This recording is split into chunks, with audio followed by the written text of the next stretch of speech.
All right, so we're gonna go through the process of doing a Stokes basket evolution for the platform in a non-backboarded situation.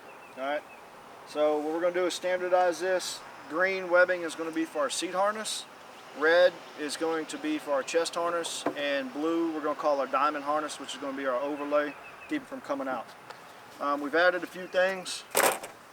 We've got some minders. It's going to be a 10-foot section of rope that we will hook on and use in case for some reason we drop the basket. The other carabiner will connect in, and whoever's manning these will be manning it like this until we get the patient on. If they drop, we have a safety mechanism to keep them from falling all the way to the ground.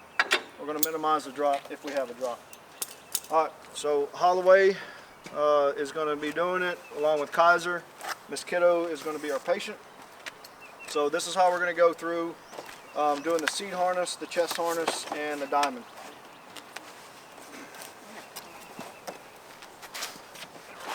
So we want to find the center of the webbing on the green, and it's going to go into the middle of the back.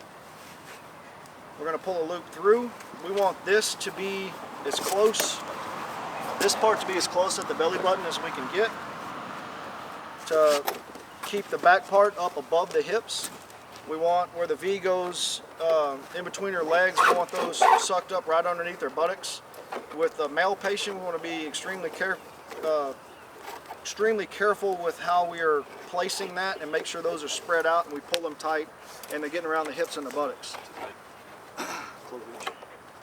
We're gonna tie a split clove hitch, just like on our ladder halyard. Take our time. We're gonna cinch it tight.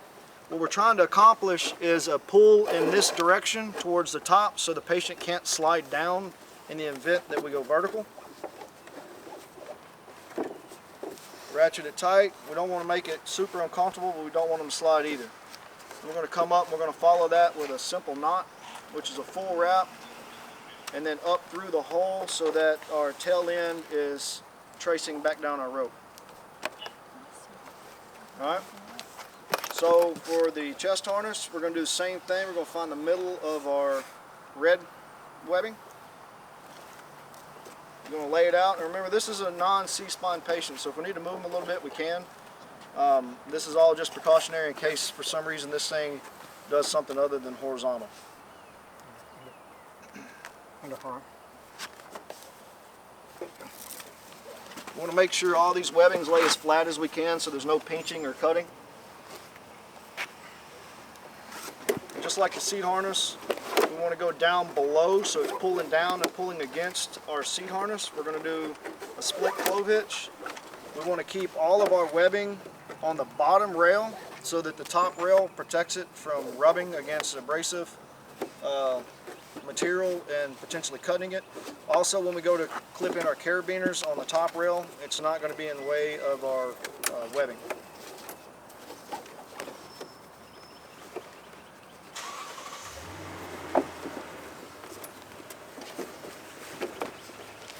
Here we're going to follow our diamond. We're going to call it a diamond lashing, just so we don't call it webbing and we have some determination of the differences. We're going to start and do the same way we would a normal backboard. Keep in mind that we want to keep this blue webbing all the way down on that bottom rail. And if you pay attention to where we tied our red and green webbing, they're on one side or the other on both. So they're on the insides here on both sides, which allows us to have the other post to tie to with our blue webbing. We're just going to do half hitches here so we can ratchet the patient down all the way. We won't need a full clove hitch until we get to the bottom and terminate everything.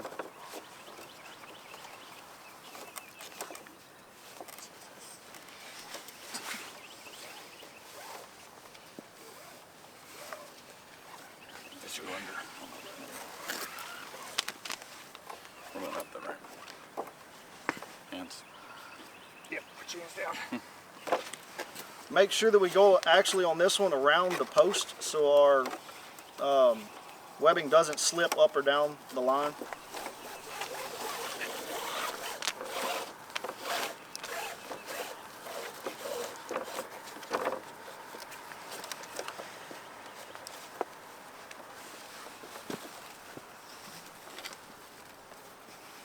same down.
And we don't have to have a real specific knot here. We're just terminating it to keep all our ratcheting motion from our diamond. So this is our finished product. We're going to move over here. Captain Lamb's going to demonstrate, and Ryan are going to demonstrate how we're going to hook up our two safeties. These are still in debate where we're going to be our final placements.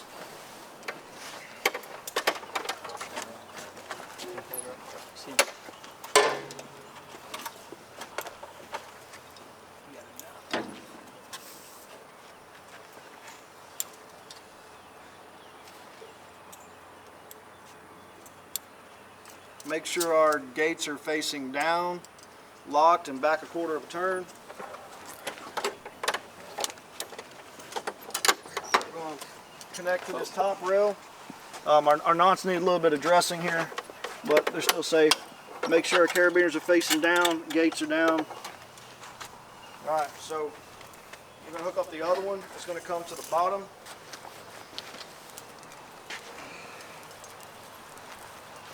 Same way.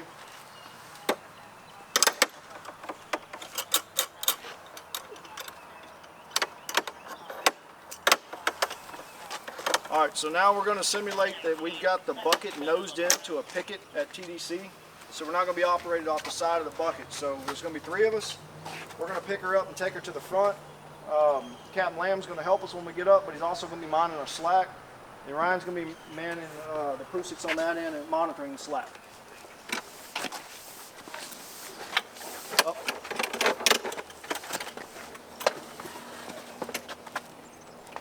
Yep.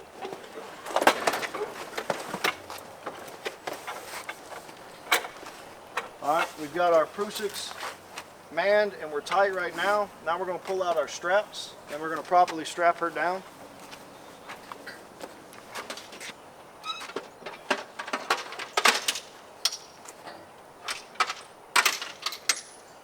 And there's 2 different types. We want to make sure that there's one ratchet on the front and there's one ratchet style on the back so that they can pull against each other to tighten the Stokes basket up appropriately.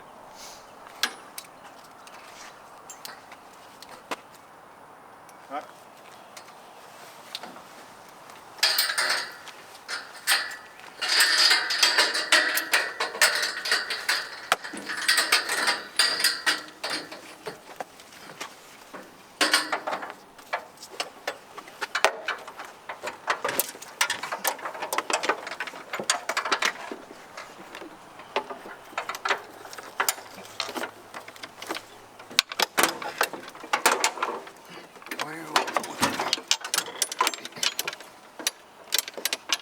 Come on.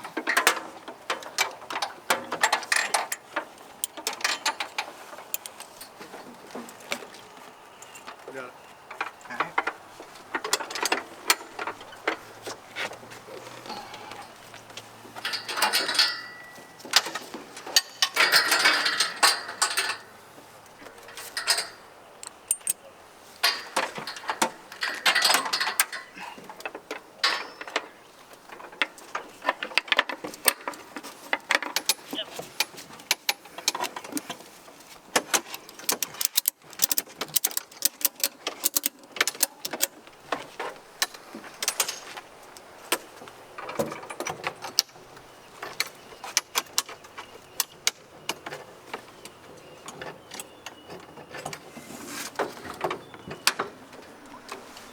one side, right?